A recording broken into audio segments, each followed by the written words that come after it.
morning, good afternoon, and good evening to all our participants from all around the world. I'm Amit Banka, and on behalf of entire team WeNaturalists, on this auspicious day of World Nature Conservation Day 2021, I welcome you all to the panel discussion to learn, debate, and discuss the way forward for conservation. As we all know, nature conservation is the most talked about subject in last few years, but more so in last couple of years, the decibel levels of the nature conservation and what we all have been facing through has dramatically changed, dramatically increased. And primarily it's because of COVID crisis.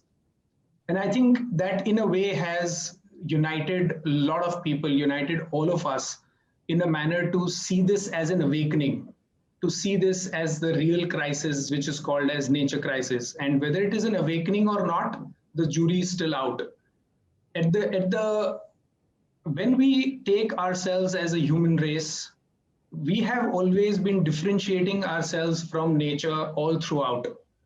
But there has been a segment, there has been a set of people who have always worked towards the betterment of nature for last 20 years, 30 or 40 years. Some wise men came together and they realized that we have to work very differently for nature, and we have to proactively initiate preserving natural habitats, conserving what nature has given us, and create an environment of coexistence against popular choices. Some of them ended up being called crazy, right? And some of our experienced people over here will tell you how exactly their life journey really translated into what they are today. But ladies and gentlemen, I'm pleased to announce we have some such crazy people in the room today, right? Who have given their lives to nature, who have given their ambition and passion to nature, and they have created their stories, they have created journeys, they have created a knowledge base and learnings which have evolved this particular human race, which we still today can take that leap of faith in these people and talk about the next generation, what exactly next generation will have in store.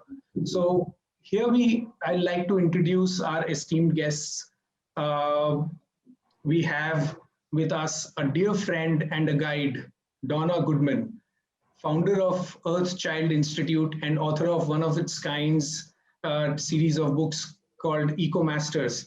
She's a globally respected water and climate change education professional and widely published expert on issues related to environment and children. She has been a champion of rights and participation of child and young people in the environment sector. One of the prolific and very passionate conservationists that I've come across in last few months, right? And some of her ideas have always moved me, Dr. Salamatu, right? She has been the pillar of driving some of the key changes in Nigeria, conservation scientist and educator from UK. She has over 20 years of experience spanning in conservation, education, international development, and project management. Her current research involves establishing a coalition of conservationists in Nigeria to work as a collective in creating sustainable conservation interventions to protect Nigerian biodiversity. Dr. RanBoojh, a veteran from Indian environmental space, someone who's been extremely popular in sustainability and a professional with rich experience of over 40 years in diverse fields, working with the government, university system, civil society, and above all, United Nations. He's currently the CEO of Mobius Foundation. Among various other associations, he's also advising UNEP on a transboundary landscape initiative.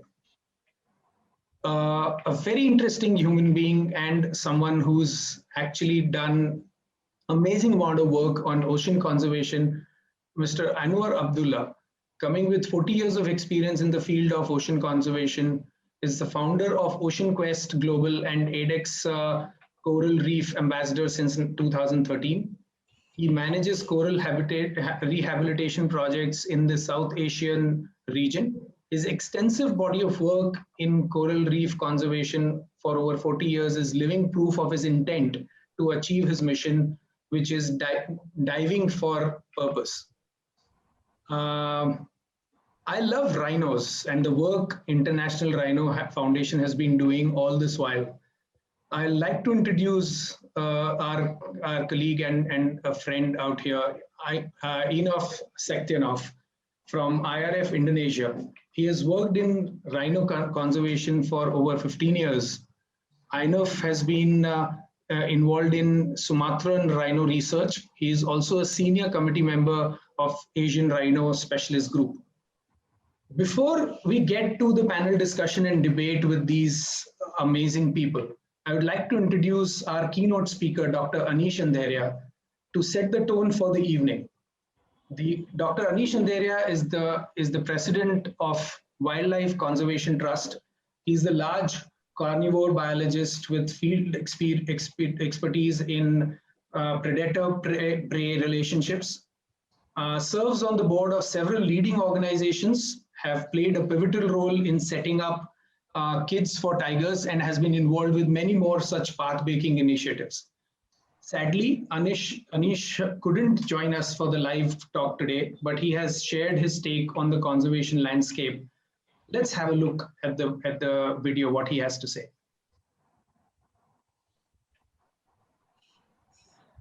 Hi, everybody. I'm very happy to be part of this forum. Unfortunately, because of my travel plans, I was not able to join you, but I'm sure with all you people out there, it will be a stimulating discussion and a lot of people will benefit from this. On the auspicious World Conservation Day, I would just like to take the next 5 or 6 minutes to summarize the way I see conservation since almost 20 years that I've been very, very actively involved in it. As a youngster, I was always passionate about wildlife, and most people in India during that period visited forests to observe birds, to observe wildlife. So there was more of observational studies that happened. Conservation was still in its infancy. In fact, the first ever Masters in Wildlife Biology and Conservation degree was launched in India only in 1980s. Most people didn't even understand the word conservation. So many years have passed now and things have changed drastically. So I would just list down 5 or 6 things that I would like to compare that I think have changed in a big way, and most of it for the better. First is the involvement of the government. Government, of course, during the early days and after independence, that is, we're talking about 1950s, hunting was prevalent across the country. There was no Wildlife Protection Act at that point. Wildlife had plummeted. Forests were still extensive, but wildlife had gone. In 1970, the late Prime Minister, Mrs. Indira Gandhi, launched Project Tiger, and also in 1972, the Wildlife Protection Act came into being. And then in 1980, the Forest Conservation Act was launched. Between these two acts, the government ensured that the remaining forests and wildlife are well protected, because there was a huge threat in terms of biodiversity loss at that point. So the government had woken up in early 70s. But at that point, conservation was largely a top-down effort. Several national parks and sanctuaries got declared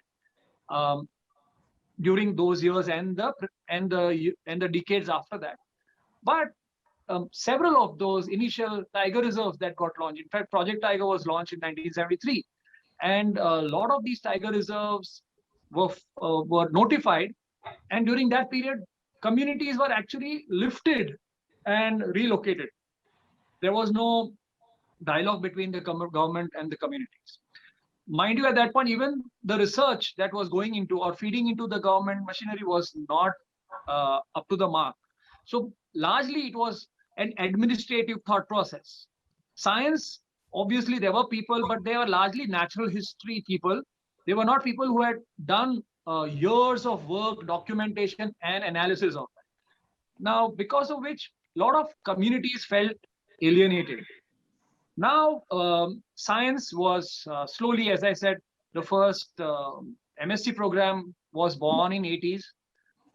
Since then, knowledge, research knowledge on wildlife, at least in India, has gone up tremendously. Obviously, the large bodied animals, mammals, have been studied extensively. But there is now a lot of work on even the smaller life forms like butterflies, frogs, reptiles, birds.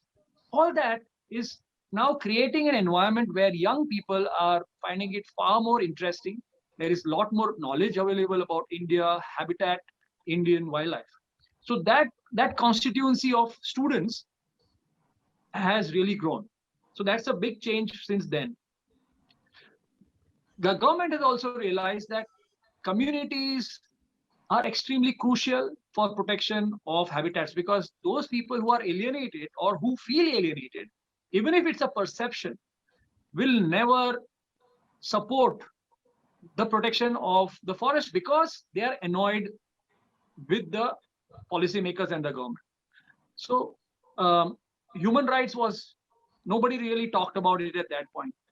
People are far more educated. People now have started respecting the rights of forest dwellers, because of which there has been a huge change in the way the government is looking at protected area network.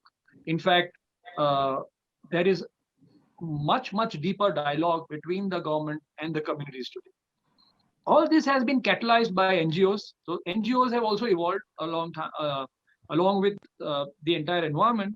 And NGOs have actually catalyzed the kind of conversation that I was talking about between people who live in the forest and the decision makers. So those are important positives which are helping the conservation of species. Remember that while the wildlife populations had plummeted, people who understand, people who are out there making policies for the country, the corporates who are listening to us, they all have to come together and see how India, because the world is looking at us now, and how are we going to now ensure that development and conservation of natural spaces can go hand in hand. It's not easy, but there is enough knowledge today amongst the wildlife biologists, the scientists, the industrialists also, to if they all come on the same forum, I'm sure they will be able to balance now.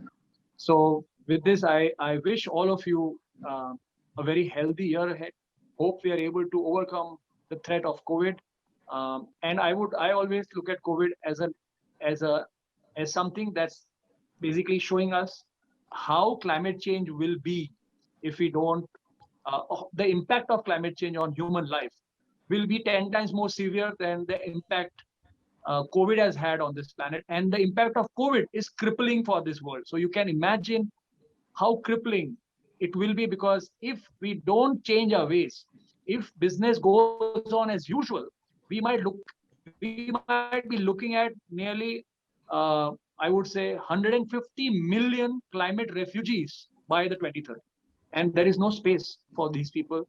And so I feel conservation of this magnificent animal that you can see behind me, and the forests that protect these animals, is equal to the conservation of rivers, and that is equal to conservation of human life. With this, I would wish you all the best, and I hope that you have a very stimulating conversation today, and hope to see you in person soon. Thank you so much. Thank you so much, Anish. And it would really go a long way, because this is where the world is headed. It has to be a partnership. It cannot be done alone. It has to be government and NGOs and private bodies, corporates, all have to come together to make this happen. So I think coming together is the most important thing, and as a platform, as a forum where they can come together, and probably that's where WeNaturalists intends to play a role. And as most of you know, that this is exactly the oath that we have taken to bring this community together.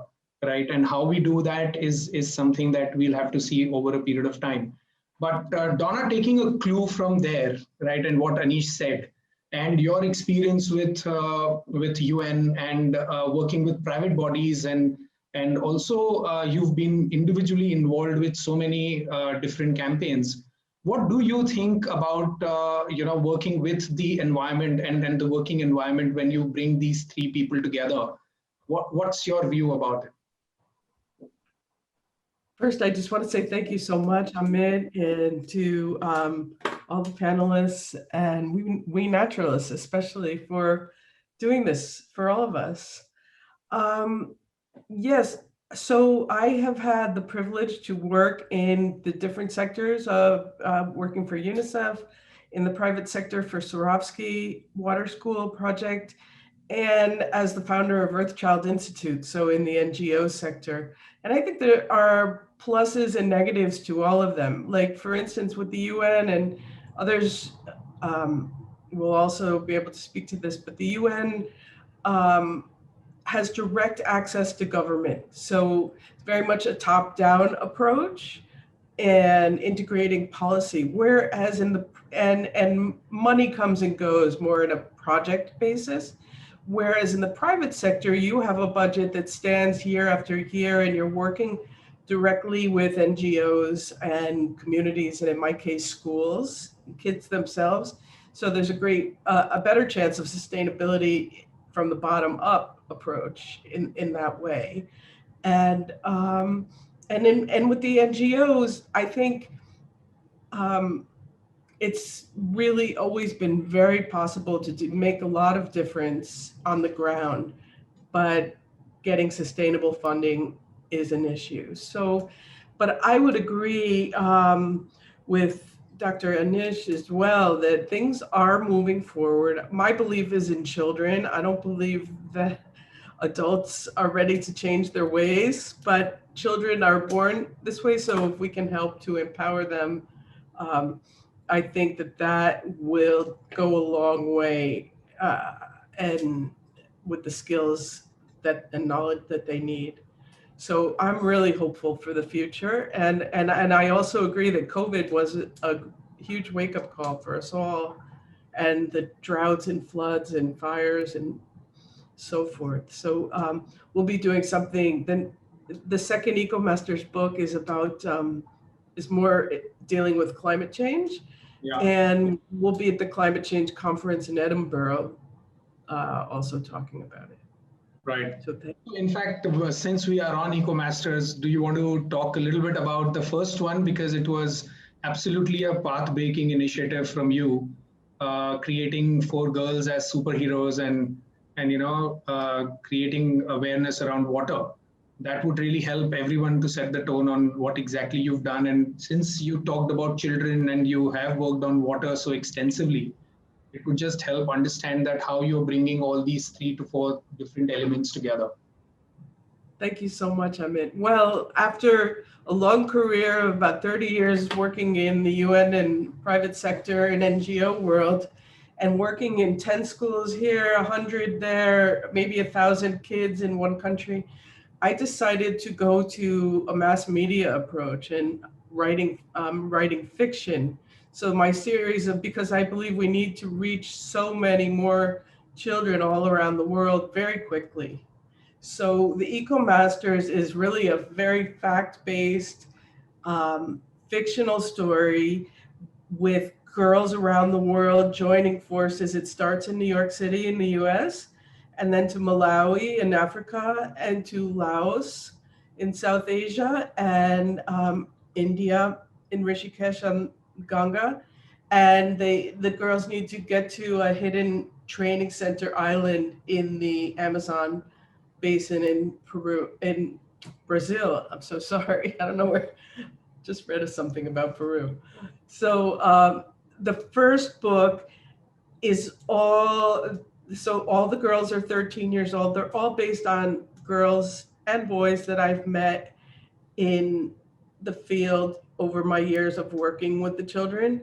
And my hope is that the book will be translated and available to kids everywhere. We've been talking to an African children's TV network in India, as you know, and here, and hoping to be able to reach as many kids as possible with an exciting action adventure story that is really based in what's happening in the world right now. Thank you, Amit, for asking. Well, that's amazing, and I think we are all waiting for the second and the third and the fourth book now in the series. So Thank you. That same question ahead, and Dr. Salamatu, you have had amazing experience with dealing with, as Donna mentioned and Anish also mentioned, that the funding has to be streamlined in a certain way, right? And based on your experience in Nigeria and some bit in UK, where do you think that funding issues have really cropped up, and why do you think that it's becoming such a big issue these days in managing the local level capacities to make things better at the ground level? Thank you, Amit, and thank you for getting us all here to discuss this very important issue. Even though I live in North Wales in the UK, my heart is in Nigeria and in Africa, and I'm very much concerned and involved in the issues of conservation. And coming back to what you're asking, I think what we are struggling with is the fact that the NGOs are there, just like Donna said, and they are working in Africa, across Africa, in different countries. The issue is the NGOs that have the big fundings, the big funds, are actually international NGOs. The local NGOs are really not recognized, sort of. We have this challenge of big NGOs giving money, the biggest NGOs giving money to NGOs that are resident in the countries. I don't know whether it is trust issue, but I don't see a track record of somebody that have failed because a bigger NGO have given you, or funder have given you money and you didn't do the work. So what I would want to see is the local NGOs being engaged as much as possible. I feel that is the only way we can be able to sustain these interventions in these communities. Right. Because once you empower the local NGOs, then it is very likely that the government or policymakers in the countries can key into that and then take it over, you know. But just one-off interventions are not sustainable for anybody, you see. And so these are some of the things that we are struggling with.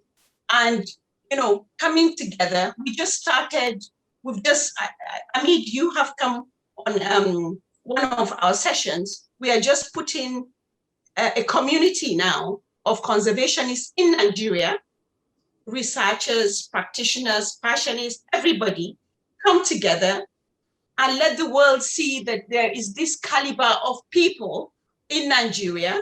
Many of them have their own NGOs and they are doing wonderful things, but at local scales, you see, but they lack the funding to do big things. So we would want to see them given the chance to be able to work effectively. Without money, it's not going to happen. Right, right. No, I think that's a very, very important point, and I can see Anwar having a point on that because there have been conversations in that zone with him as well.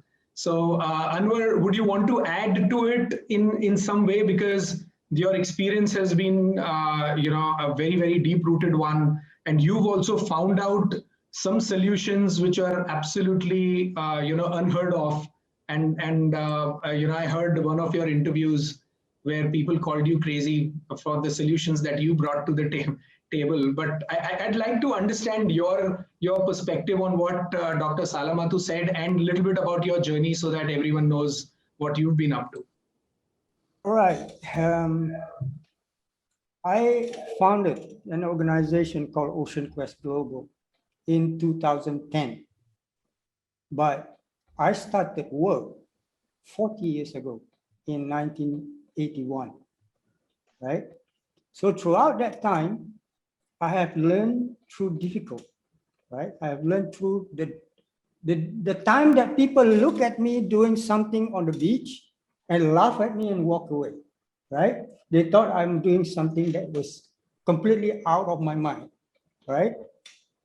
And then at that time, I was working on researching how to do an organic way of growing corals. Basically, if coral reef is dead, you need to grow corals just like the forest. If the forest is devastated, you need to plant trees, right? My idea was to create a more holistic way of coral reef restoration. What do I mean by that? I mean by taking consideration in terms of ethics, whereby if I want to use a certain material for ocean conservation, I have to consider where the source of this material coming from. At that time, already have many ocean conservation, and they are throwing concrete into the sea. Concrete is destructive. The production of concrete is already destroying a lot of environment up on land just to create habitat for us. Now we are throwing about the size of South Korea volume of concrete into the ocean in the name of ocean conservation that we didn't even know what implication that bring, right? So I don't agree with that, destroying one environment to rehabilitate. But along that journey, I also learned through difficulty. One of the difficulty, like Dr. Salamatu was saying, funding, right?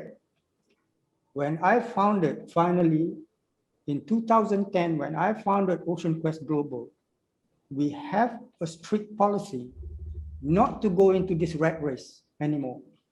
We did not go into grant application. We did not go into all this rat race anymore, where all the NGOs is trying to grab their hands on the grants and, but how do we do? Ocean Quest Global is a social enterprise. We do education program, we sell education, we sell book, we sell publication, we make it a business to support our conservation, right? So we are self-contained. People send me every day, people send me links to somebody is going to give grants. I just put it on the trash.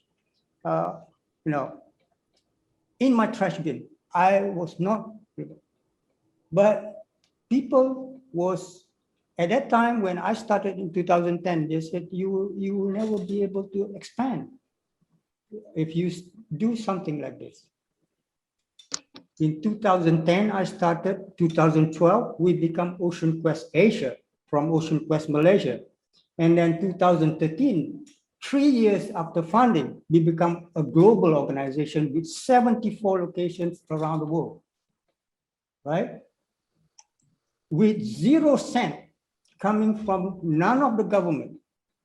We don't believe in that anymore.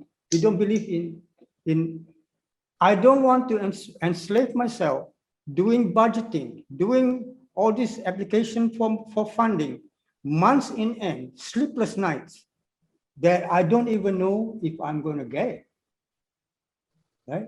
Instead, I go in the field and start working, and from the experience in the field, I start writing. From the writing, I create educational program, and then I expand it into a more holistic way, right?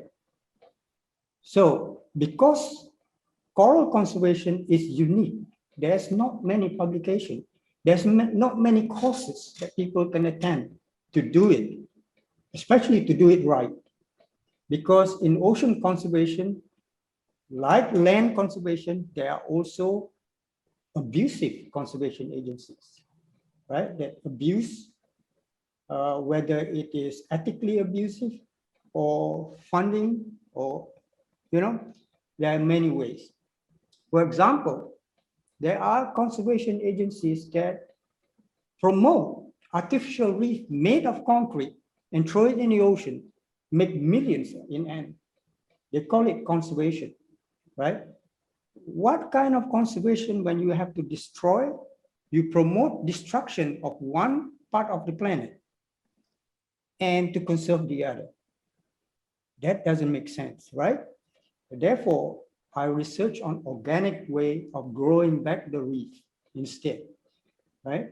So by not joining that part, that group of people, we become a self-contained, self-driven organization that promotes a different way entirely, different philosophy, different concept, different funding, management, different ways. Ocean Quest Global, since funding until today, there's not single one employee, not even me is paid, basically. Every expert that we have, a geologist, a marine geologist, a marine biologist, marine chemist, experts that come to us and join us, they join it voluntarily and they contribute their expertise because they love the ocean, right? We grow because of passion. We did not grow because of we have a lot of money, right? At the end of each year, when the audits look at our account, it is balanced, zero in, zero out, right? When we do a funding campaign, for example, we said, okay, we have started a new location, for example, in Komodo, Indonesia. We need a boat, and the boat will cost $10,000. We will raise that $10,000, and then we also raise a little bit for the maintenance of it for the whole year, right? When we get to that objective, we will then start operating. We don't constantly throw our heads around asking for donation, right? And we don't spend 99% of that money to pay salaries like most big international NGOs does, right? So that scenario has to change. That big corporation, I can call them corporation instead. They are fund managers to me. They are not conservation. They spend very little on conservation. Yeah. Most of their money goes to managing.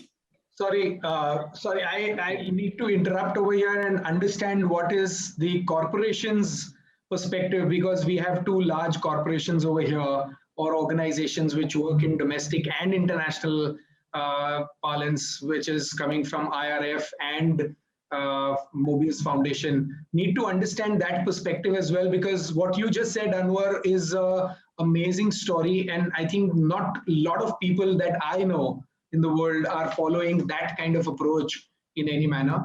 But I think there are ways of doing things today, right? And it's about the scale, it's about how much, what you need to do, what kind of measurability that you need to achieve. So I think maybe let's have a perspective quickly from what Enough has to say and what Dr. Boojh has to say about it. So Enough, if you may want to just quickly add to it. Thank you, Amit. Thank you, everyone. First of all, I would like to say salute for Pak Anwar. I think this is a different approach. What we have done with International Rhino Foundation, that we try to fundraise the money and then we try to distribute to the local NGO, like in Indonesia, Africa, and India, about the national NGO work for the rhino around the world, is globally. So we still say this is a little bit opposite, like Mr. Anwar said it about like a different approach. We still use like a traditional, then we still depend on a donor, depending on the lover of the rhino donate the money, and then we try to distribute to the nation. To be honest, Amit, I really interested in the the concept that Anwar said about this approach, how to run this organization. Probably we can learn a lot about this one. Thank you so much. Then I will try to follow. And then with the Dr. Salamatu said that that's true, and also Donna said it. This is NGO still need the funding. That is true. And then we also try to depending on the policymaker, the management authority. Each of the country they have a different regulation, but still the government as the controller, they are the management authority to control all the conservation. For example, in my country, in Indonesia, I don't know, probably it's a different approach or different regulation. And then in addition to say that Donna said that I think that children in the future can be this what is the future to continue this conservation. Right. So I think that's it so far. I mean, yeah.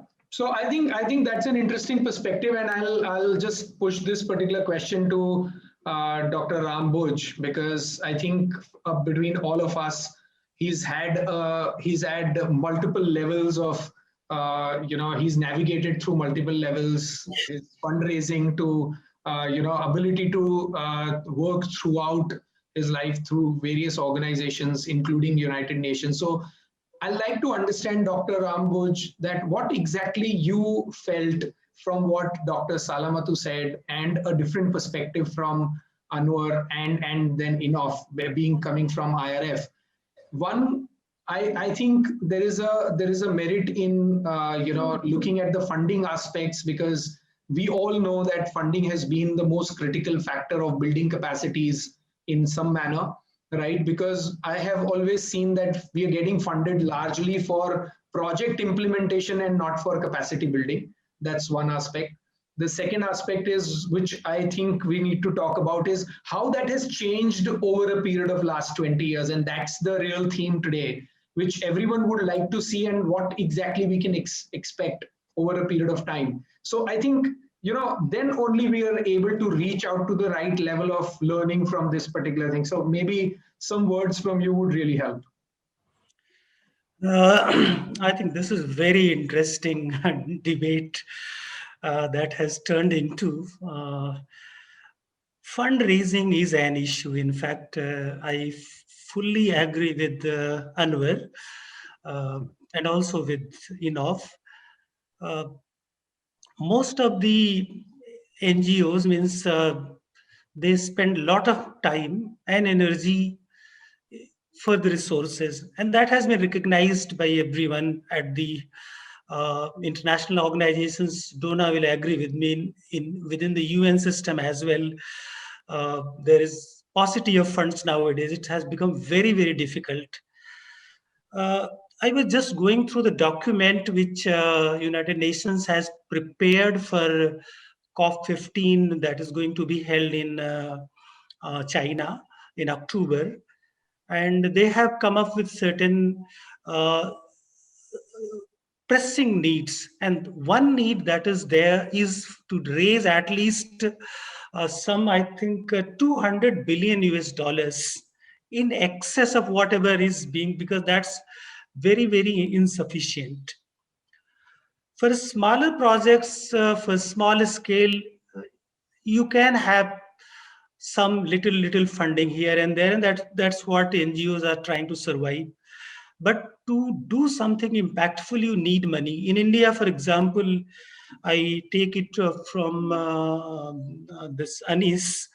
He mentioned about how this whole conservation movement started with the Project Tiger. And later on, Project Tiger was effectively in 72, soon after 1972 Wildlife Conservation Act began. But all these initiatives came from the international funding. World Bank poured in the money, and even the 1980s, the whole eco development program that started, that was again World Bank supported. And when India wanted to enact Biodiversity Act in 2004, again there was a capacity building project supported by World Bank in biodiversity conservation and making people's biodiversity registers at the grassroots level. So that is one issue. Even governments, they dependent on external funding. Of course, very little, because conservation, of course, on paper or on discourses, you can say is a priority, but conservation of the wildlife or biodiversity doesn't bring votes in the most of the democracies. So that is a major issue. And I would say that whole conservation community is quite concerned with COVID, the kind of the COVID response which countries are. There is, even in the Indian COVID response, there is very little that you can find on conservation. Right. So that's a major issue. I think that need to be addressed. And luckily this post 2020 biodiversity framework, which is going to be discussed and adopted in COP15, has taken up this as a major issue. One of the recommendations, action point that will come up. But Doctor, just a follow-up question on that, considering the fact that most of the countries have been missing out their targets on an annual basis on the conservation side, right? Whether it is protected land aspect or maybe whether it is protected oceans, right? To what extent do we think that the 2030 or 2050 targets are those relevance, plus whether we are getting the right approach towards the conservation, as you rightly said, that people have just started talking about conservation more seriously, right? But whether it is $200 billion, whether it's $500 billion, where exactly it is going and how exactly countries are contributing, together, right? So there are countries which are missing out on targets on a regular basis. So how do we address that? Because that's been the concern all throughout. Yeah, in fact, the whole decade of biodiversity decade which ended, we missed many targets. Yeah. And the 2019 report, which this Intergovernmental Panel on Biodiversity and Ecosystem Services brought out, around 1 million species are facing extinction. So that crisis is there, but response is, that is why recommendation is that we need transformative action. Right. Transformating change is needed. There is thinking toward the whole ecosystem restoration decade, which has been launched on June 5 this year, World Environment Day, as well as this, the framework talks about certain like 30% areas, both landscape and seascape. Earlier it was just 14 and 10, but now that the bar has been raised 30%. And this is also linked to the climate goal, the net zero by 2050. Of course, if you consider, this is a kind of delaying tactics. We need action right now. Like if developed countries, they say that by 2050, next 30 years, they will become net zero or they will restore ecosystems. That will be too late. Right. Action, rather it should have been brought down to 5-year plans within next 5 years. And the targets are, again, it's not very specific. So you are very right when you say whether we are going to achieve whatever next 30 years, given the certain conditions, not only funding, there are many other conditions that are required. But so that is a one important thing, and I like to, I don't know who to ask this particular question, but that's the most critical thing for me is the number of people working for it, which is essentially a kind of capacity building in certain way. Whether we are currently constantly looking out for volunteers. Why do we need to look out for volunteers, right? Why can't we be adequately, so anyone who's working properly in a particular domain, right? Like just raised his hand. Why does I like to point out, when it comes to volunteerism, Ocean Quest Global, before the pandemic, by 2019, we run about 700 to 1,000 volunteers around the world. on daily basis, okay? Out of 74 locations, we have up to 50 or 20 or people for each location. And we have to manage everything, the safety and everything. And I can say right now, 95% of these volunteers comes from the Western world, okay? There are people who came from Europe, mainly Europe or America, yeah? Very few Asian, because it's a different lifestyle altogether, number one. Number two is how organizations manage this volunteerism to their advantage. The man hours, the man working hours and all this, how do they fund to keep the volunteers nourished to work, for example? We are very particular. We have kitchen, we have vegan kitchen in all our locations. We have menus because we are catering for a different level of people who's coming from the West to work in Asia, for example, right? And their level of health standards, their level of all these are different. So when people come into our base camp, they're surprised to see all these policies I mean, and this requires funding, right? Back to the funding service, right? How do we make it sufficient? Take this point a little bit more to the other panelists right now. So what I understand is that everything revolves around funding. Is that one of the key takeaways from whatever we've discussed so far, or there are few other things that probably we have faced in last 20 years that has changed the perspective, the government intervention, the kind of sort of awakening that Dr. Boojh was saying, that exactly there are people who have now started to proactively contribute in some manner. There are corporates coming together, or building capacities in some way. So what has really changed? Funding remains as an issue. It used to be 20 years back, and I am telling you, it is going to be remain another 20 years also. But how funding is important. Is very important, but it's not a determining factor. Correct. Right. What I'm saying is that, look at us. Every cent that we earn goes to the work because we don't pay salaries at all, right? So one of the biggest constraints of all NGOs is employment. Right. People to work, right?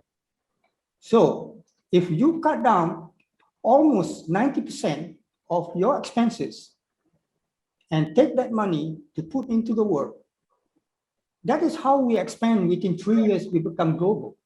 Yeah, right? I think that is what I want to just pitch in. When Donna, would you like to pitch in on this particular one? I would. I would. I'd like to speak to the sustainability part of it, but in terms of the funding, I haven't perfected this by any means yet, but I believe it's important as we go forward to acknowledge that people need to make a living. So I've asked so many people, we've all worked with so many people who are getting a pittance and doing amazing work. And so I'm not saying that we shouldn't be self-sustaining. I believe that we should, but I think that we also should acknowledge that people also need to eat and have shelter, and that goes around the circle to the sustainability. But my real point is that education, I think, is key. So, and Dr. Ram hosted an international conference on sustainability education. It goes all the way back to the first conference on the environment and sustainability.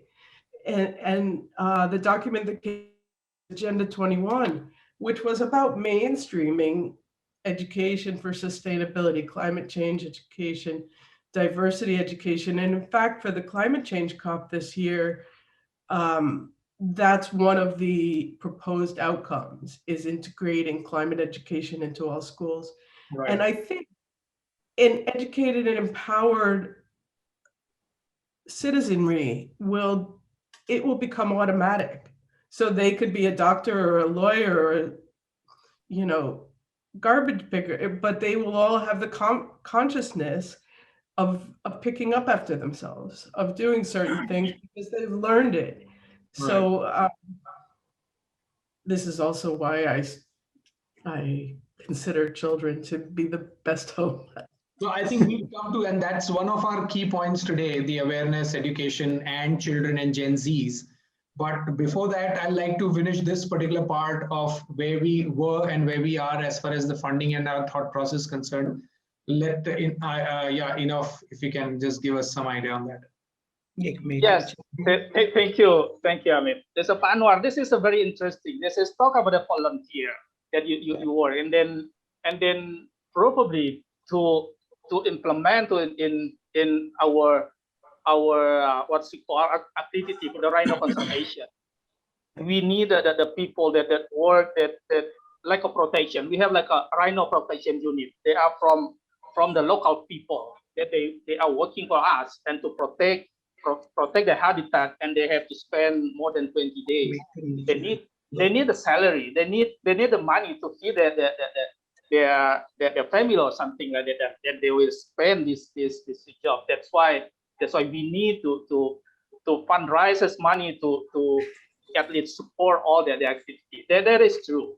And then about the voluntary, that's true. I agree with you. This is no. Right now, there's a voluntary that more the voluntary from the West country, from the Europe, from America. Especially for us, we need the expertise from the people, and that is true. And then they come here as the voluntary, and then we support all the accommodation for them in here. And then that's why I said that this is probably we still doing a traditional work by getting a support from the donor to run our activity. That's why I really understand. I'm really interested in to learn. Probably you can continue, Pak Anwar. Enough. I think that is one we'll talk about that. But just to complete that point, you having a particular parent organizations in DC really makes a difference over there, correct? Yes, that's true. That's true. So I think from that perspective, maybe the thought process with respect to IRF might be a little different as compared to people who are basing themselves in Malaysia or maybe India or Africa in some manner. So I think that is one locational, I would say, disadvantage probably, and that goes back to Dr. Salamatu's point, right? Exactly, that's the point that she raised, right? So Dr. Salamatu, I mean, just last bit on this particular point from you, because we have a couple of more interesting things to take care of now.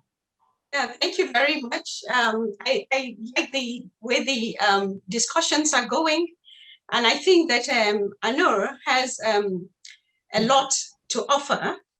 I'm interested in his model, and I think that it is something that we can look at and see whether we can adopt it to our local situations, because powering getting sustainable approaches for our interventions or conservation strategies is very important. This one-off businesses cannot continue. But I want to come back to the discussion about, using volunteers and capacity building. Now, because I live in two worlds, in this part of the world, in the UK, many people volunteer because they can afford to volunteer. You see, most of the things you need are taken care of, so you can afford to volunteer. But the socio-economic conditions in some of these developing nations are not conducive for people that want to contribute to conservation to volunteer. Because the reality is that they have families, that need catering for. Now you have people, let me come, Anu, let me come. Yeah. I can give you example with the places I work. You have people that you want to engage in protecting maybe national parks or game reserves. Now, all these people that live around these places need to sustain their families and themselves. And you say, okay, come and partner with me so that we can protect elephants or lions or hippos or whatever. They can't come and spend their whole time with you without taking anything back. You have to find a way to be able to meet their needs. They need children that need to be fed. They need children. They have children, that need to be fed. They need money to fend for school fees and things like that. Because of the work of conservation I have done in a protected area in Nigeria, I have had to start an organization which then now is building schools in local communities so that these children can get educated and they can come in the future and provide and protect their communities and empower themselves. So I think that there is the need for capacity building for staff and other people that are, let me say, for example, we have children of rangers. It will soon be Rangers Day, 2 days from now, 3 days from now, 31st of this month, it is Rangers Day. We have some of them that have been killed while working, and their families are there without anybody sustaining them. The government has not made any provisions for such people. You can build capacity by educating these people and getting them something to do so that they can support the bigger family. I would stop here, right. But these are realities where I interact. No, I think that is a reality, and I think we can't shy away from the fact that there's been a lag, whether it is at the government level or probably from all the international organizations who are looking at the underdeveloped world in one form or the other. So I think, and I think this particular part on funding and capacity building, according to me, is going to be remaining the massive topic, which will be never ending at this stage. But looking at some of the things that we were all working towards, right? So we all have been struggling with something or the other. Yeah. I think we've seen some of the worst times, and I think, as Dr. Boojh said, the awakening is here. People are thinking about newer things right now. So I wanted to understand that what are the good things that you've seen? There has to be some good thing that have happened in last few years, which keeps us going, which makes us think differently, right? And that is exactly what my point has been, that, I mean, we have to move forward. Let's figure out those good things and let's cling on that and figure out how we can make things better from here on. So maybe I will start with maybe Anwar, if you want to just quickly give a 1 minute on that. I think we need a change of strategy. Okay. Right. We need to change strategy of conservation entirely. Draw a blank sheet altogether, because all what the things that you have been discussing, I have no problem with it, but that is the old way. That is the Stallone, I'm the law kind of thing, and I'm protecting this, I'm enforcing this, but that strategy don't work anymore. You can't work with that strategy, right? First, responsibility. Who is responsible? Who owns the land? Who owns the forest? Right? The NGO don't own the forest. the government owns the forest.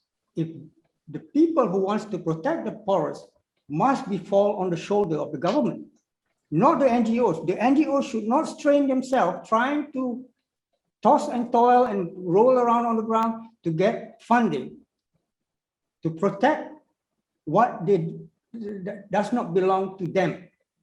It belongs to a country. That nation owns it, and that nation must take responsibility, the first strategy, right? You are not the proprietor of those things. We are not the proprietor. I'm not the proprietor of the ocean, right? So it is not my responsibility to take on this financial burden. Therefore, the strategy of us going in and try to correct things that don't belong to us.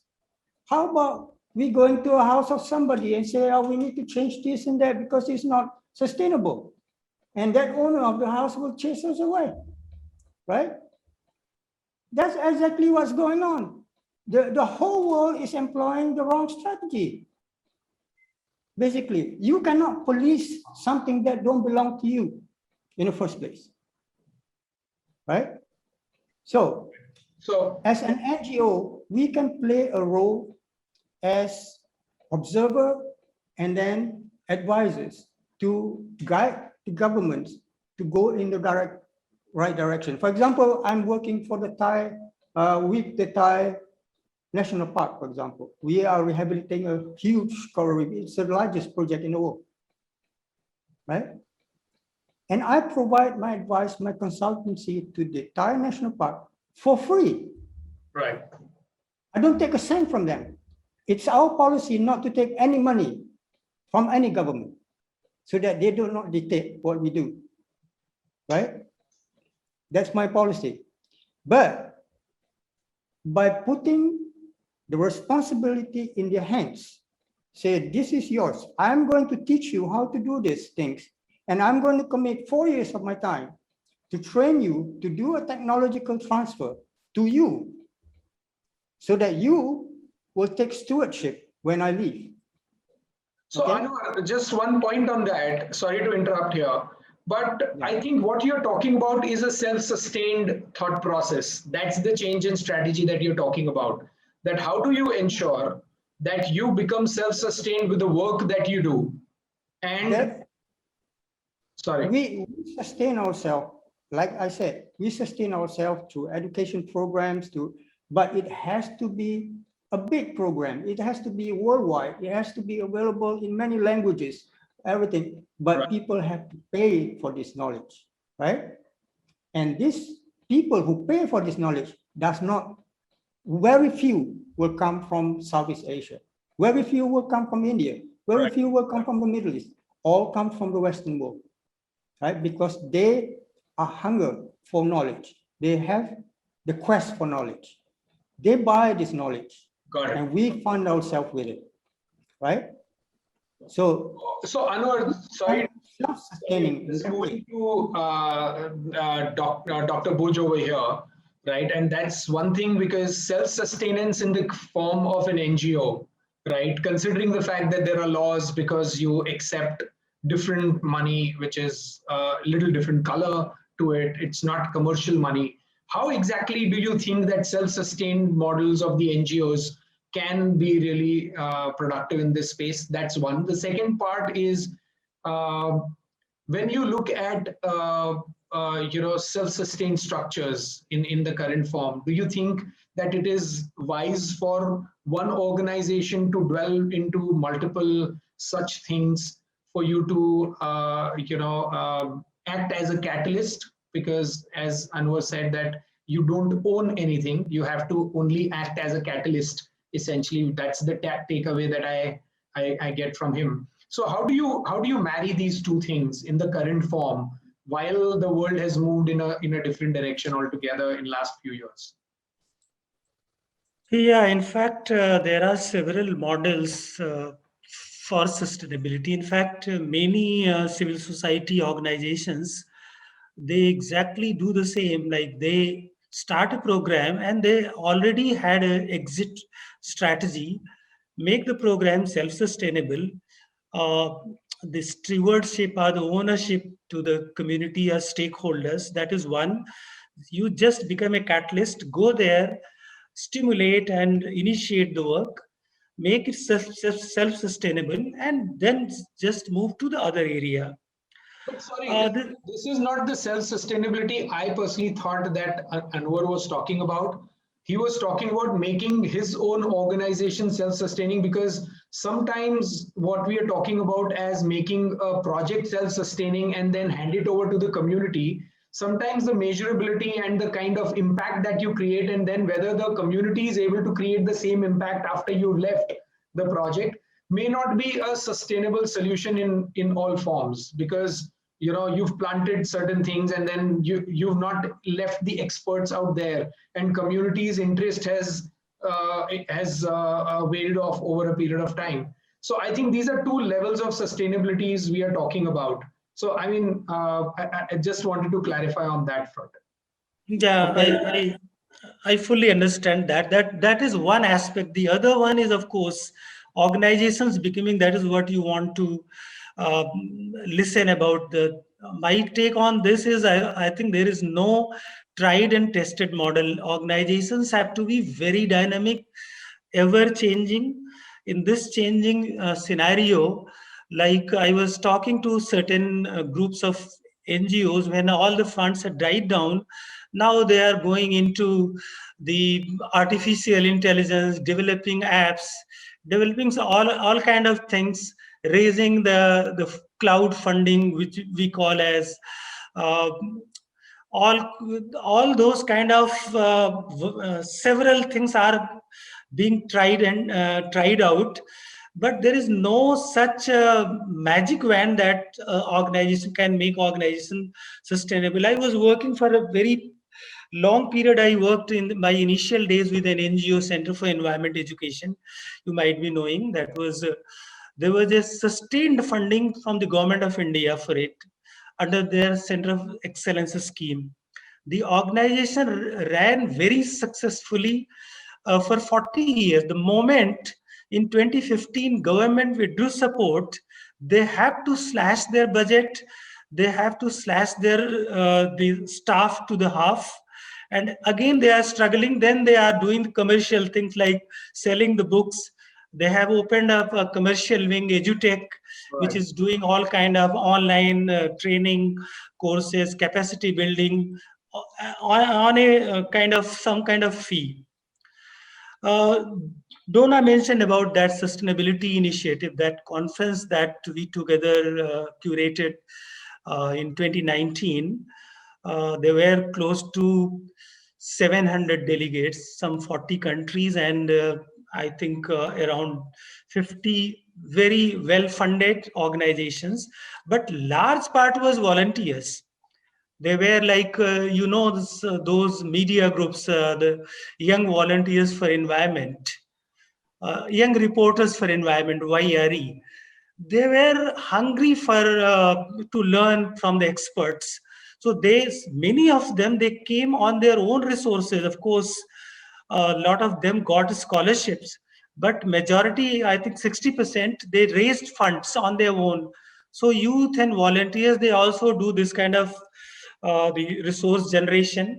It's a very dynamic process. Whether that is sustainable or not, if you ask them whether the model that you have, like raising funds for a particular this project or particular cause, is going to sustain how long, they said we are not sure, but at least for this particular cause we are certain that we have resources. But is that the glamour, sir? Is that the glamour that brings them over here for some time and then they try to figure out their cushy corporate jobs later on? Or it is actually this serious? So out of those 300, 400 or 500 people who would have contributed to it, did they really take this as the profession, or they came into it for a purpose, or it just was a 1 month, 2 month volunteering stuff, and then they moved on to their good and probably they had to fill some of their larger university forms, and they wanted to put volunteering as one of their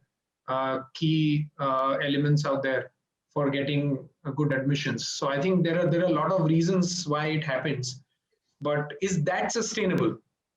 I think so. It's sustainable and it's a learning process. Always learning, relearning, reskilling in this. I would tell you another example. I think that would be of interest to Anwar. I was associated with World Ocean Network. In fact, 4-5 of us from different countries, we started this network way back in 2002 in Johannesburg, because there were some ocean lovers. We came together. There was zero funding, but definitely, gradually, there were close to 500 aquariums and ocean education centers they joined in. And they were very happy to contribute into that whole World Ocean Network. We developed an ocean passport. That was another instrument which brought some funds, and that then kids version of the passport was developed. Then ocean education packages, several initiatives started, and that network since 2002 is still sustaining itself by these activities, always reinventing itself with newer ideas. Nowadays, they are doing a lot of things, the monitoring biodiversity, engaging even IT professionals with them, using this new technologies into ocean conservation and education. So that I would say a successful model, but naturally, this whole network, ideas come through the network, and it's a moving together for the cause of ocean conservation and education. So that's the first. And another, I think Donna made a very good point. Education is the key for everything. It empowers. So how do we take care of the empowerment children, Gen Zs that we all talk about as a term, and then weave in the awareness and education at certain level, and because unless and until that happens now, your capacity building and your funding both will be shortchanged, because these two things have to be out there. People have to take this as a profession. They have to take this seriously. They have to take climate crisis seriously. They have to take, this as a profession or working for nature more seriously than ever. So, what are the things being done? How do we address that? Maybe Donna, you want to just work. Can I come in? Something about Oh, should I? yeah, please. Okay. Well, I just like to say that this network idea and what Dr. Ram is talking about, Amit and his team at WeNaturalists are like putting this together for us, in all of us. I think I have over the years tried to create these networks. I think you're really onto something with this, the network. And, part of why I do what I do is been talking to children and young people in more than 60 countries. And when you ask them, what do you want? They want to know, what are the kids doing in China? What are the kids doing in Brazil? What are they doing in India? What are they doing in Africa?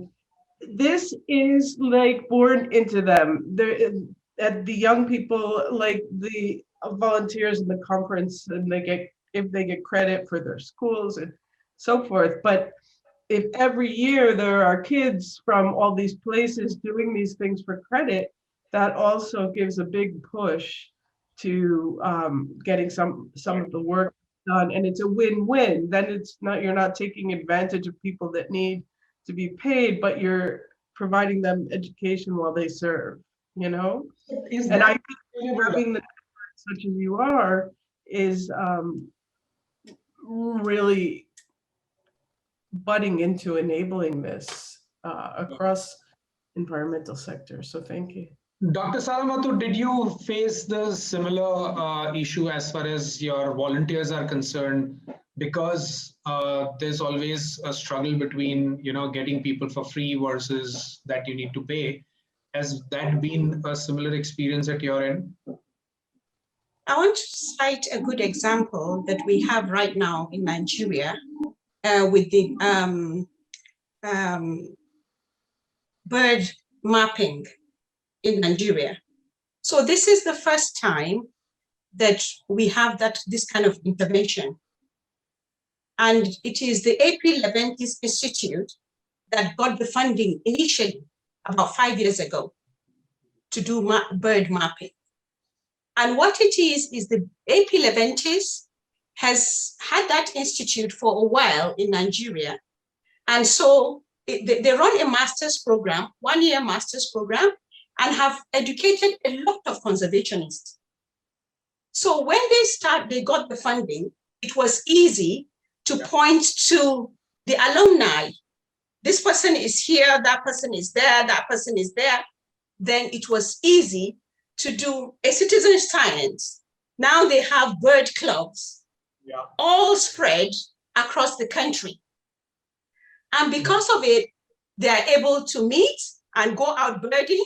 They are able to meet, to go out surveying. They're able, and there are so many volunteers on that project, which is fantastic. So there are many young people that are getting the skill to be able to do the atlasing just by joining the clubs and things like that.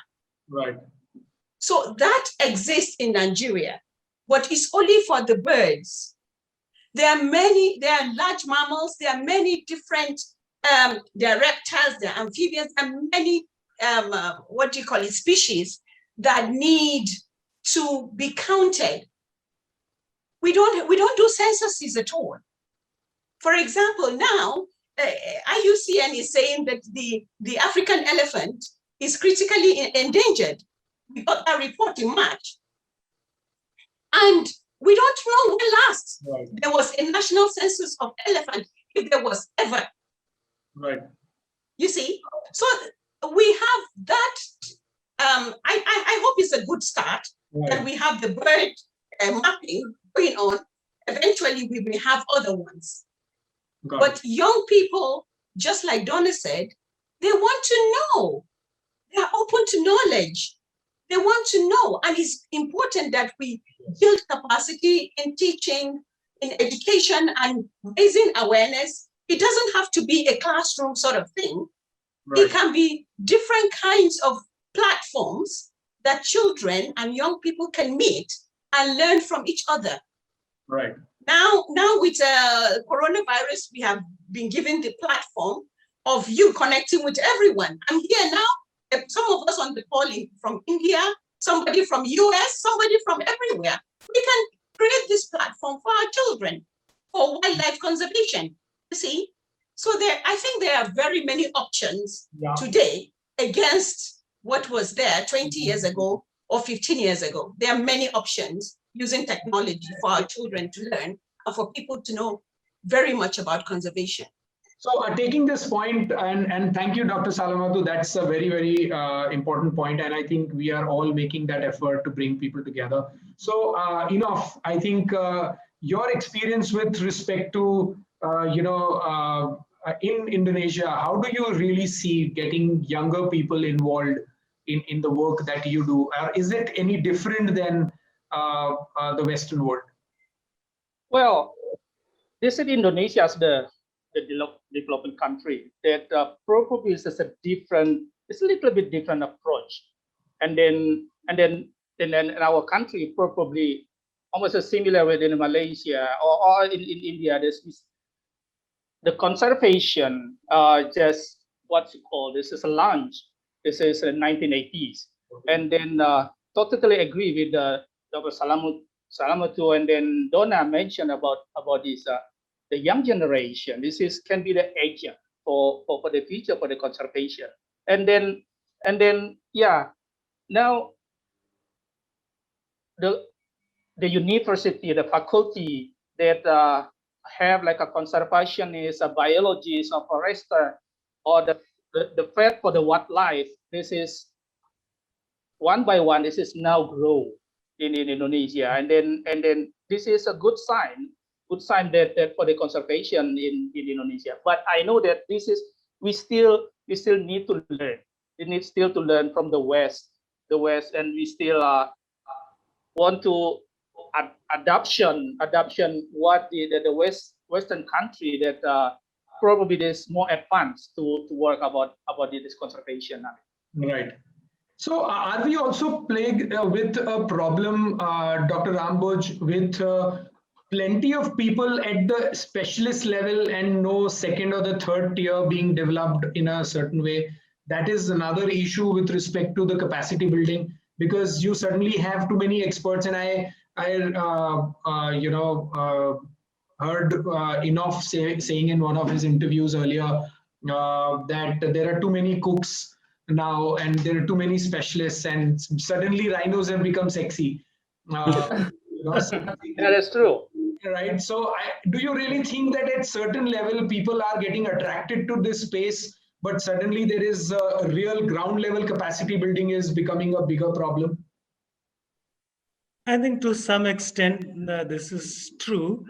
But what I find is, as Enoff was telling, lack of real expertise, the vigor in you are telling the top level experts, you can count on like Asian elephant.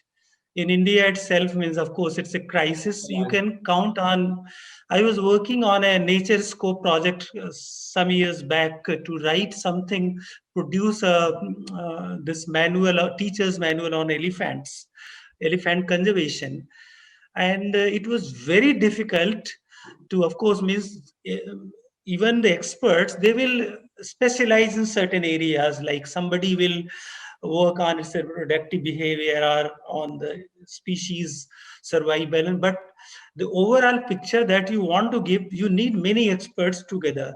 So that is one level, that there are very few experts available in, because this area is too vast. Sustainability or the conservation area is very wide, and we really need rigorous research. That is one level where government and donors, they need to spend a lot of money. Right. Number two, of course, generalist level, like rhinos are very sexy, they are being killed, elephants are, all kind of generalizations are there. And we all know what is the situation in the country and all over the world. Species are getting extinct. Regarding rhinos, the Kaziranga, we all know, it's a World Heritage Site. And when I was in UNESCO, we used to monitor both Kaziranga and Manas. Manas, all the 100 rhinos were killed when this Bodo movement started. So UNESCO was forced to put it under the danger list. So to just remove from then, of course, this Rhino Vision 2020 started, and gradually some introductions were even introduced. These rhinos, they were killed by poachers. It's a very, very tough battle. And if I had an encounter with a poacher, means very openly he was telling he knows everything about rhino. That is another level of expertise, means for a different negative purpose.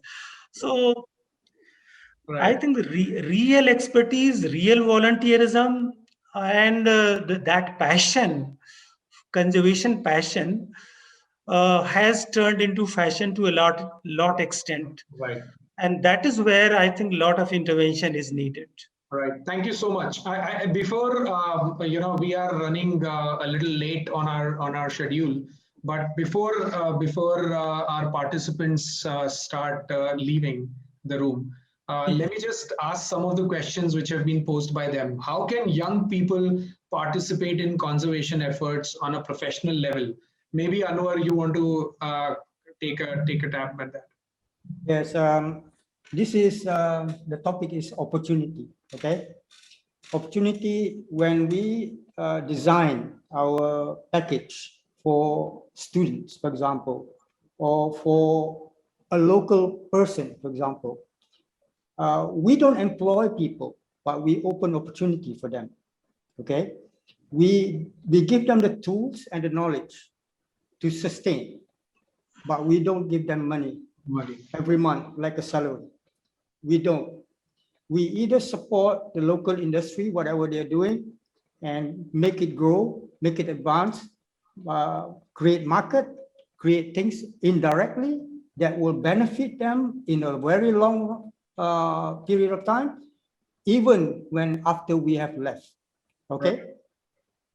If Ocean Quest were to stay in one place forever, and trying to feed them with salary, we can't expand throughout the world. We cannot take our knowledge and give it to the world, right? We only are there to provide a transfer of technology, for example, and then we open opportunity. For young people, for example, there are different category, different culture, different way of living. Southeast Asia, for example, Indonesia, Malaysia, Singapore, Philippines, island nations surrounded by sea. Some of them are not, some of their children are not even going in the sea. They are not allowed by the parents to go in the sea, right? That is how different it is when they grow up. They are afraid of the sea. They're afraid. It's their country, it's their nation surrounded by the sea. Whereas in the Western world, they have swimming at school, swimming lesson at school, right? When their children comes to Asia, they go to the beach. There's big swimming pool for them. They go freely and play in it. That's how the upbringing is, right? So for us to give benefit, to bring opportunity for these local children, then we bring Right. a change. Education is about a change of behavior based on experience, right? So if we want to educate our local children the way the Western educate their children, we have to take on the education platform Right. and restructure them altogether, right? And we have to include what they include in their school. We have to include swimming. We have to include openness towards nature. How many schools in Southeast Asia actually do field trips with their children? Whereas in Europe, in America, a 4-year-old, a 5-year-old already tag along to go in a field, you Right. know, And playing Dr. in the mud and all these things. These are, sorry to interrupt, but Dr. Boojh, if you really see, these are very solid, they're very strong stories, right? And this clearly talks about the behavior with which we have our upbringing and the kind of behavior we inculcate in the kids in today's world, how scared they might be. And that's actually, percolating down to the next generation. How do we address that? I mean, even if you try to do it through schools, it's not going to be that easy. It requires a very different grassroots level movement for you to address these situations. And these stories needs to be told, right? And that cross pollination of the behavior and the learnings have to happen at a particular place, at a particular platform, which doesn't need boundaries, which is beyond a certain boundary, because what you learn in US, why it should be so different than what you learn in Indonesia and Malaysia? Because the nature is same, because it's all the same water, same air, largely. But I think that's one critical point. But there's another question which has come: how can one get to the places that are needed to bring what is this? I'm sorry. Needed to bring communities together to tackle local issues and protect, preserve. If only Westerners are sustaining the volunteers, not so many Asians are doing the same. So maybe very quickly, I understand. I think one of the instruments which, when I was in UNESCO and still UNESCO has been pursuing for many years, is the World Network of Biosphere Reserves. I think these are the places, true conservation places, where, and these are set up in a cooperative manner in cooperation with the communities, the government, and of course, scholars. The 3 zones in the biosphere reserves, one is which is called as, you can say, conservation zone, protected by legal, which is where government manages all kind of management. The other one is the area which is the cooperation zone, or the buffer, where you can have sustainable development activities, training, ecotourism, education, research, And then transition zone is the community zone. So that biosphere principle, I think it's such a strong, and it attracts, it's because there is a world network close to 900 biosphere reserves all over the world. In India, of course, we have equal number of national biosphere reserves. And one country in, I think in Asia, in South Asia, Maldives, they set up one biosphere reserve in one of their islands, and then they declared this concept: we will take up the whole country state, the whole country will become a biosphere. Principally, I think this is most very strong principle on which lot of initiatives globally, and very inspiring stories, schools, youth, and of course communities, all, and the government, all the four stakeholders, they are doing in a very cooperative manner all over the world. This is happening. So, Donna, just as a next question, involving communities, can we use them for building bridges between, there's a constant conflict between human rights and conservation groups. So, do you think that involving communities is going to reduce as we move forward this particular thing, and how feasible is that?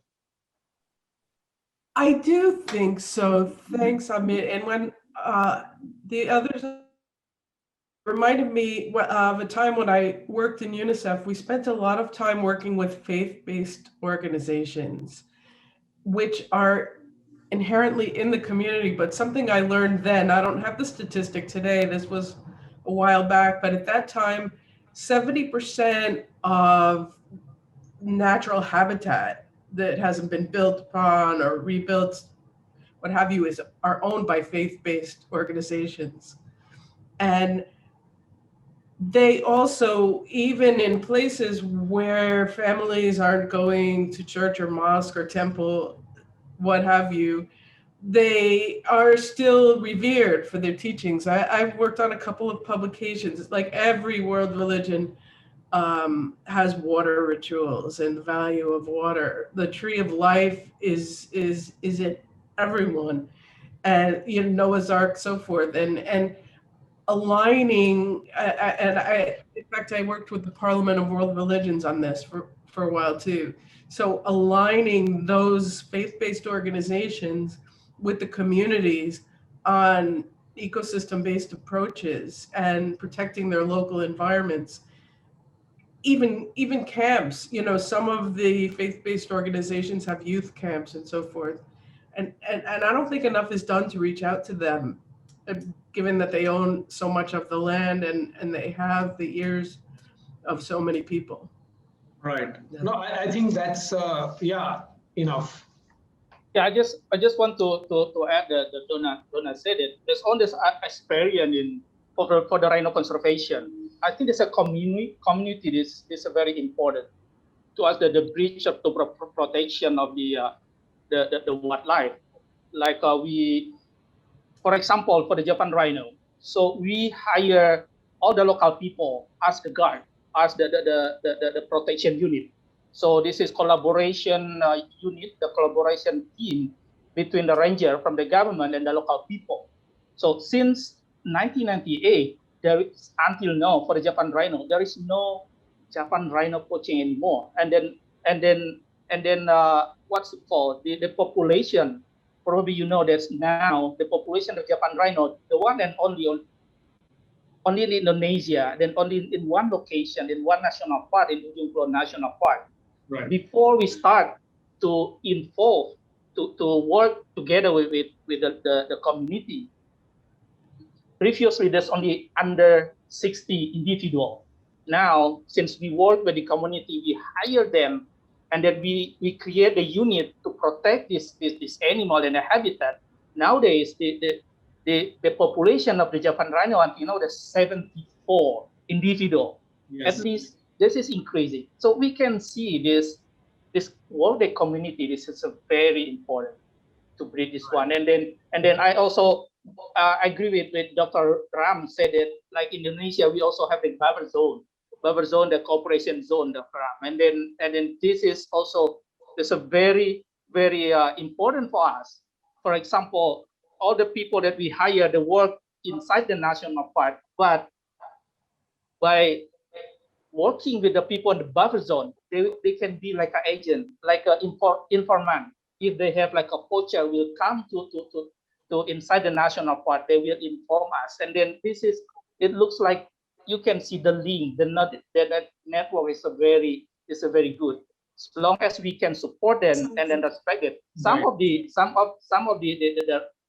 unit is from the ex-poacher. We hire them as the unit team.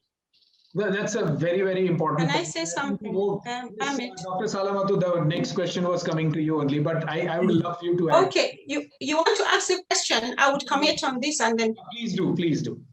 Okay, so what Enough said is very, very crucial. It's very important. Yeah. Working with the local communities is the best way to do conservation now, in my own experience. Now, historically, most of these protected areas were hunting grounds and farmlands to most of these communities that surround these protected areas. And in my dialogue and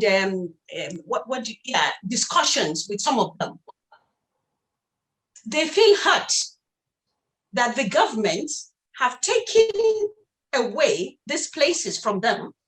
And some of them will tell you that there was the promise that the government was going to compensate them in some way. So that grievance is there. Now, there is a lot of course, we all know about human-wildlife conflicts. In some of the places I have worked, the animals leave the protected place, go to the farmland, and destroy the foods of these communities. And then you are saying to them, stay out, you're not part of this. If you come in here, we get you, we will arrest you and take you to the court, to prison and things like that, or you'll be fined. So all these issues act against the conservation efforts that are there, whether it is by government or by NGO or by whatever. Putting the community out cannot be the best way forward. But going to the community, engaging them, let them tell you what they want. Right. Whatever intervention you want to do, let them be stakeholders. Let them be on the table, not you to come and tell them what you think they deserve or what you think they want. Bring them to the table, have a dialogue with them, and then take whatever they want and then produce, because some of them are not educated. You can develop your management plan or strategic plan or actual, whatever you want to call it, develop it with what the people you want. In that way, whatever you then give back to them can be sustained. All you need to do is start it, go back after some time, evaluate, see how they are doing. Are they coming on board? Are they coming on board? Gradually, once they know, you give them the ownership of that place. I tell you, before you know it, they start having their own small youth group conserving this, their rangers, their this, their that. That is absolutely the way to progress. Right. From my own experience. I think that's absolutely, and it just clearly comes out as a concluding remarks from you. So I'd like to, in interest of time, since we have overshot in a big way, right, but very, very stimulating discussions. I just want and throw one simple question to all of you, and maybe one by one in whichever form. What do you think is the future of conservation from here on? Right, we've had worst couple of years. We've had interesting learnings all throughout. We've seen a very different world altogether. We've all been caged in our houses, right? So from here on, what is the future of conservation, right? And what is the future and holds for Gen Z, which is the next generation? What's the role that they can play? I think all awareness, education, all is all very, very critical for all these people. But what do you think that they can really play a role? So maybe starting with Donna. Well, I absolutely think that education is key for bringing things to the next level, and Gen Z and skills, and making it, you know, and the reason why I am personally choosing to go into media, mainstream messaging, is because I believe that it's happening now. You know, what we've experienced with COVID and the floods and the droughts. And I was saying, had a friend here the other day, used to eating almonds and drinking almond milk, but all of the almond farms in California are now going out of business. There's no more water for the almonds. So things are changing. So I think our education and empowerment and skills building approaches need to be even more close to home, with the greater world in sight. You know, I believe in connecting everyone, but looking at these things that are happening, you know, with our food, with our water, you know, with the very basic disaster risk reduction and so forth, and so that they have skills and they know well enough. My granddaughter takes ninja warrior classes. She's 7 years old. She can climb walls and zip line, and I believe that these things help to strengthen the empowerment, their self-confidence that they need to take action, and bringing the skills and knowledge. Makes sense. I think that's extremely relevant. Anwar, would you want to just add to it? What's your message to the next generation? Yeah, I totally agree about the education, like Donna was saying, but we also have to start thinking out of the box,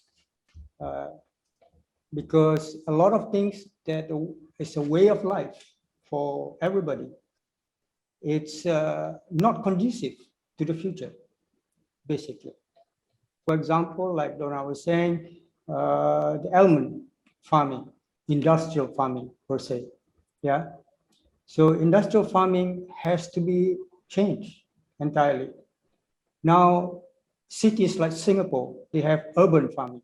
They have like producing food for food security at home by everybody. By doing that, it reduces the requirement of land for industrial farming, right? For example, we have to think outside the box already. Yesterday, not today, yesterday, we have to think outside the box already, yeah? I done that 20 years ago. So I was operating entirely different, entirely independent of most of the problems that people are facing, like community, for example, building opportunities for community. We define what we will do for them, but we will not make them dependent on us. For example, paying a salary. Once we start paying a salary, they will start be dependent on us. And what will happen when we leave, for example, right? So we define that. We will give them the knowledge. We will give them the tools. We will set up marketing. We will set up things for them on the background. They don't feel it, but they will feel the benefit when we shake their hands and give them the stewardship of the environment. Say, I've been here for 4 years now. I've built up your reef, and tourism is coming to your reef. You manage your reef, you manage your tourism, take the income, educate your children, right? You have to find a point where you have to shake the hands of the people and give them the stewardship and move on. Remember, you are not supposed to be there even if this problem doesn't occur, right? You are there as a catalyst, what you say. Yes. And to get things done, think outside the box, right? Remember, the reason why my organization is totally opposed on employment and all this thing, because we don't want people, local people especially, to become dependent on us. Right, very That important. one day we cannot have that transition. We cannot have that shake their hands and say, this is belong to you. It's your heritage. Take on, move on in the right way. Whatever I've taught you, use it, right? Knowledge, like Donna was saying, is key, number one. Children is also key because the older people is waste of time, most of it, right? You can't change a grown-up person, yeah? But you can shape a child to follow the right way.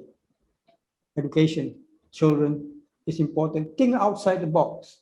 Think of the way that as a catalyst to conservation, as a environmentalist, as an activist, you are there as a person who carry a message, who carry a responsibility to give what you have to the people, and that one day you will shake their hands, that the training has completed, they will take on the stewardship, you move on to the next community.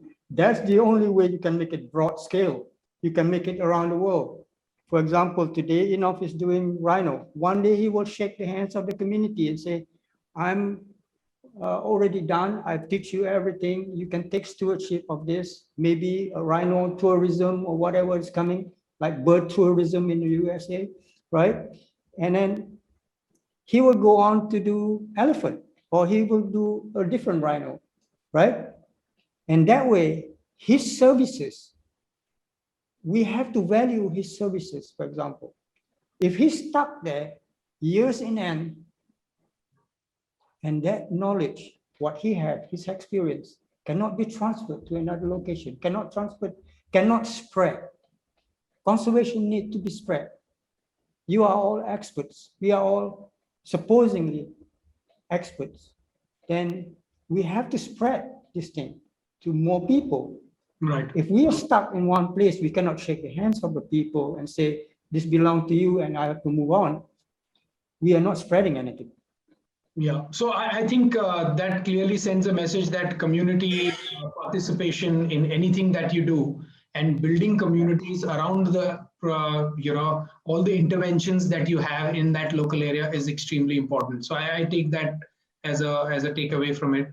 Dr. Boojh, your point on that with respect to what would you want to think as a future for conservation? I think future is bright. I think we have to be positive.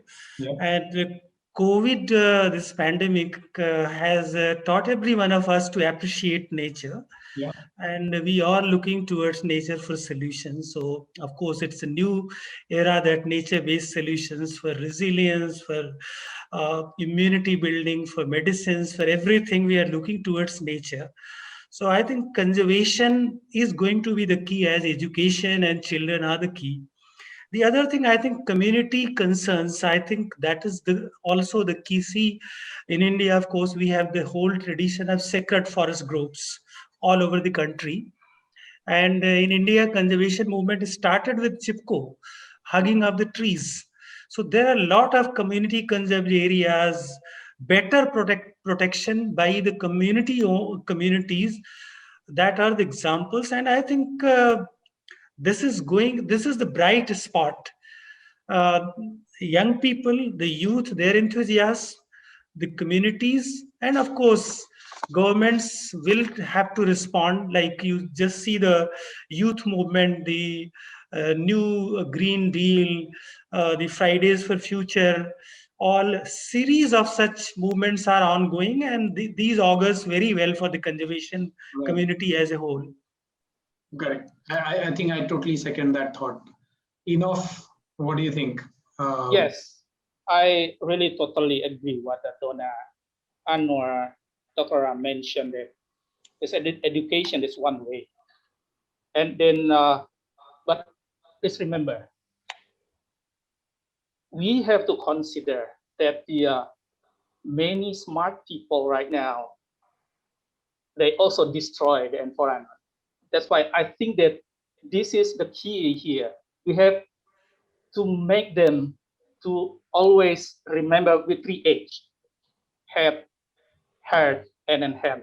That should be together, and they will consider to the future how that they can save the environment for the future. I think there's what is Anwar, Donna, Dr. Ram mentioned that I totally agree. Right. Education is one way. This is thank you. Thank you very much, Amit. I agree with all the panelists in in all they have said as the way to move forward. As you know, I want to see a bright future for our children. That's why we talk about sustainability and all that. The thing is, it has to be a win for conservation and also a win for the people. You see, so it has to be a win-win. It cannot be, look, you know, this. No, it cannot be. It has to be a 50-50 thing. I know we have all agreed here that it is important that you carry these people along, whoever are the stakeholders. You cannot go to a place that you want to do an intervention and then you put the people out. And these are some of the things we are seeing happening around the world. People come, NGOs come and stay 10 years. They finish the 10 years. They write for another NGO and stay another 10 years and keep staying. Anwar said it clearly. What are they doing there for? Why don't you finish, give the stewardship for the people and move to the other big thing that is waiting? You have to put the people in the center and build your capacity and give them stewardship and move to the next big thing. Right. Education is key. You have to educate them. You have to raise awareness about the importance of biodiversity to these communities. You must do that so that when you leave, they are able to appreciate what they have. In one of the villages, somebody told me that one of the villagers told me that he traveled and where he went to, and they asked him, where did you come from? And he said his village, and they were able to know him because of the elephants that are in the village. Somebody said, oh, I know where you come from. I know that you have elephants. And because of that, he felt important. These people need a voice. They need to be involved. It is their right. It's ethically right to get people involved, the people that will benefit from these systems. I think that is what I have to say. Okay, before I leave again, climate action. Everything we are going to do, it has to be, you know, we have to look for nature-based solutions. Right. You know, let's begin to act. Let's teach the children to act so that everybody will be happy. Hopefully, we'll have a good future. Right. So Thank you very much. My takeaway from this entire conversation is that with all the tech advancements and all the private spaceships going in air right now, we still are having all kinds of climate crisis, and we don't have any solution regarding that. And it has to be human solution. It cannot be any tech solution which can bring you any solution for the climate crisis. I think. And with that, I'd like to thank all of you, and thank you so much for sticking around. It's been almost 2 hours that we've been on the call, and I apologize for taking this time out from you. But it's been amazing, and I think I'm surprised that most of our participants are sticking around too. So thank you so much to everyone, all who have participated. Thank you all speakers and panelists. And I can't thank you enough. Thank you. Thank you. And it was nice to meet all of you. Thank you very much. Nice to meet all of you. Thank Thanks you. to all the participants. Thank you. Bye-bye. Bye-bye. Bye.